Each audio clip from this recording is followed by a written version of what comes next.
the chairwoman of the Republican National Committee, Ronna McDaniel. Hi, Ronna. How are you doing?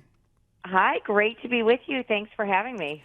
I want to jump right into the business at hand in the next 24 hours, which is important elections in the Commonwealth of Virginia and in Ohio. Ohio has a couple of state initiatives, Measure 1 and Measure 2.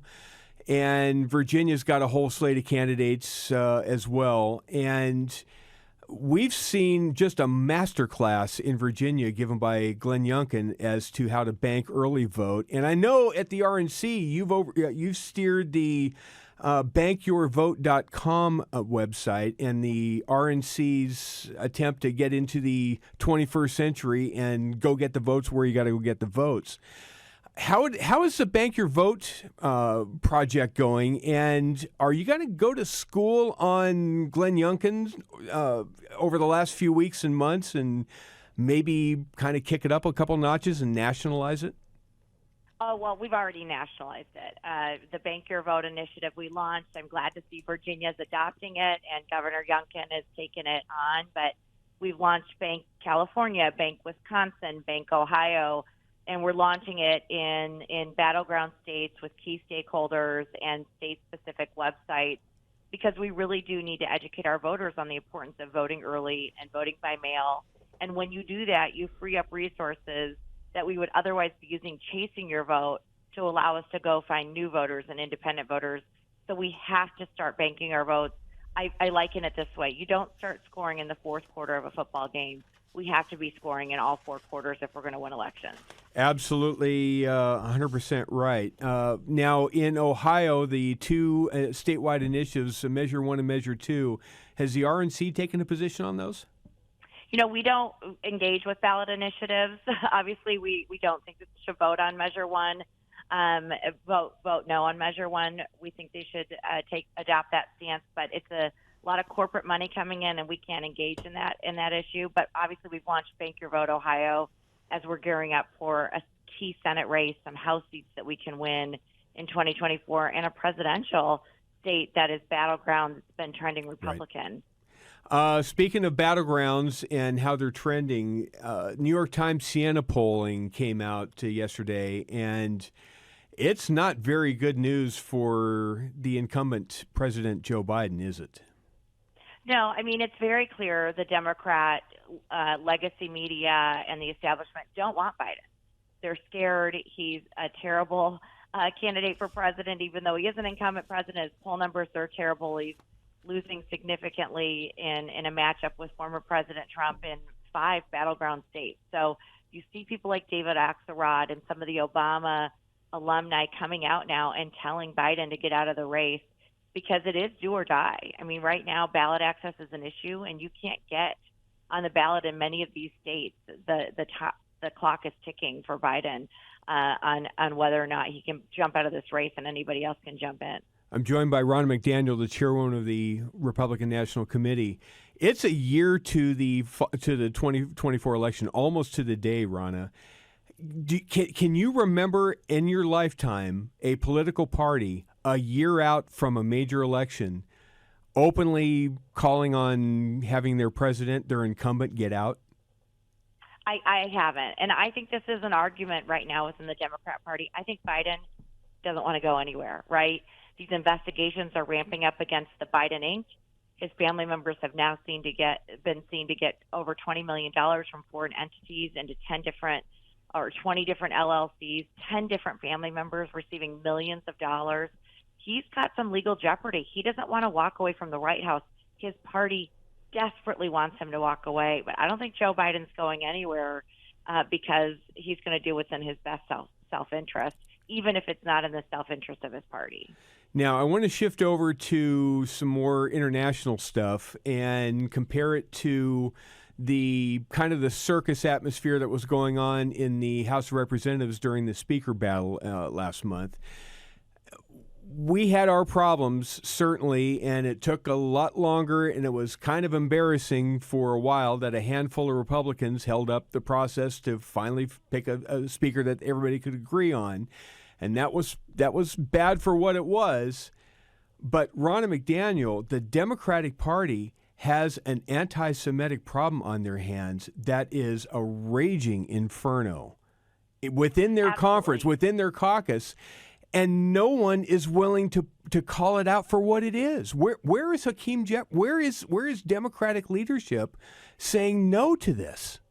I think this is a moment of such moral clarity for our country, and I'm disgusted by a Democrat Party that's refusing to call out college campuses, that are refusing to call out this anti-Semitism. Listen, you can have difference of opinions on political issues, but when you're marching on campuses and saying kill a certain group of people or gas them, just plug in a different group. There'd be moral outrage. But to have this happening to Jewish Americans who've already survived the Holocaust, who were given the state of Israel because 6 million Jews died in World War II, this is disgusting.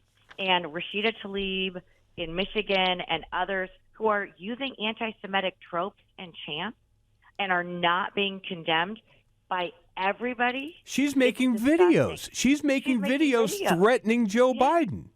Yeah, but she's also using these anti-Semitic slurs. And, you can have differences of opinions about world events, but to say that people should die because they're Jewish or be killed because they're Jewish, this is disgusting. The first time in history, by the way, I will note, that either party has picked a Jewish co-sponsor of a debate is this upcoming debate. The RNC has partnered with the Republican Jewish Coalition because we do have moral clarity as a party. We understand that it was a terrorist attack that took on Hamas, and any conditions of ceasefire or humanitarian pause, which the Biden administration is now adopting in their wordsmithing, should not even be discussed until hostages are released.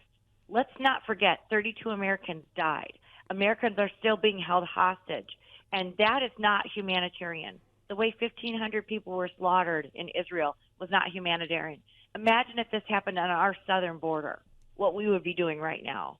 This is disgusting. And so the Democrat Party's got an issue because they have allowed this to seep into their party.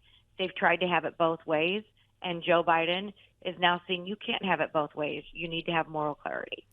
The polling data that was embedded within the New York Times Siena poll showed that Joe Biden is losing and hemorrhaging support, largely with Latinos, but a lot with Black Americans.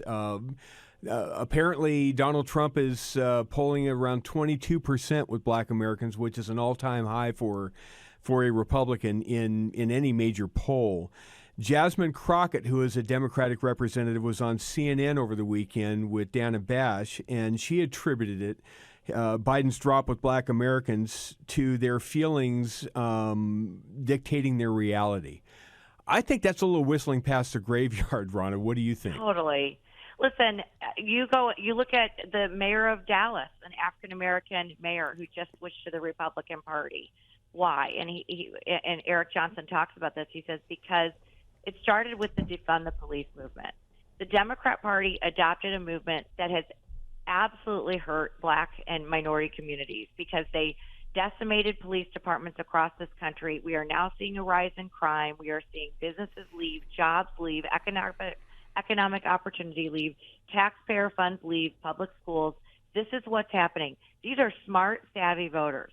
They understand that Joe Biden and the Democrat Party, their policies are killing their communities. And then on top of that, you have fentanyl coming in through our southern border. You see this migrant crisis in urban communities across the country with people saying, what are you doing, Democrat Party? And they are not stopping this issue. So it is absolutely affecting their standing with minority voters. I would say give right now to GOP.com. Help us open these community centers that we had in 2022 in 38 different Black, Asian, and Hispanic communities. And we have grown with these communities that have been taken for granted by the Democrat Party. And we are showing up as Republicans and saying, it is time that you get results. And that's what our party will deliver for you. And that's why you're seeing such huge growth in these communities coming over to our party. Ronna McDaniel, I know you can only set the stage and give the opportunity in a most neutral format you possibly can, and then it's up to the candidates to do their thing. With the debate in Miami Wednesday night, if you had your druthers, if you had your ability to pick the right mix of domestic versus foreign policy, What would a Ronna McDaniel ideal debate be as far as how much time spent on current events, foreign policy versus domestic stuff? I think it'd be all of the above. I think this is a security election. People are seeking economic security. They're seeking security in the streets where they live. They're seeking security nationally. Joe Biden's failing on every single level, and I think Americans are worried, and they're looking at our party and saying, what solutions can you provide? Can you fill this leadership vacuum that we're seeing from the Democrat Party? And I think this is going to be one of the most pivotal debates. I'm so excited that Hugh is going to be on the stage as a moderator, that Salem is part of this. Thank you, Salem Radio, for all that you've done. We are really excited. But this is a moment that we have to meet as a party. And when you are seeing everything falling apart domestically, with energy, with inflation, with our schools, with crime, with fentanyl, and then internationally with the rise of China and Ukraine and our border, and now Israel, our whole world has fallen apart in 3 short years under Joe Biden, and we need to restore sanity, and that's putting a Republican in the White House.